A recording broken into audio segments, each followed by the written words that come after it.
भयान वारं आणि तुफान विजाचा कडकडाट होता. एवढा सगळा केलेला अट्टहास, हे काय घडतंय हे असं एक चित्र निर्माण झालं होतं. महाराज येऊन थांबलेले आहेत. 9:30 वाजले.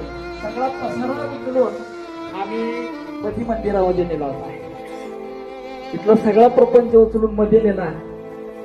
2 वेळेस पाऊस आला कीर्तनाच्या अगोदर. 2 वेळेस आमच्या तरुण तडफदार ह्या मित्रमंडळीनं, या तरुण वर्गानं 2 वेळेस हा सगळा मंडप झाडून काढून पुसून काढला होता. आणि 3ऱ्या वेळेस पाऊस आला पुन्हा अजून. आता काय करावं अशी एक पंचायत निर्माण झाली.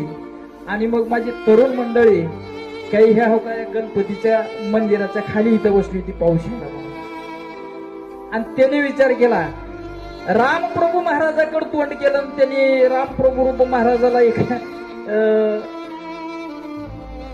साकडं घातलं. रामप्रभू महाराजाला ते म्हणले, महाराज तुम्हाला आम्हाला सप्ताह करू द्यायचा का नाही सांगा. याच भाषेमध्ये तरुण तडफदार मंडळींनी महाराजाला साकडं घातलं. आणि त्यावेळेस ईज नाही, आभाळ नाही, ढग नाही, आज वातावरण एवढं शांत आहे.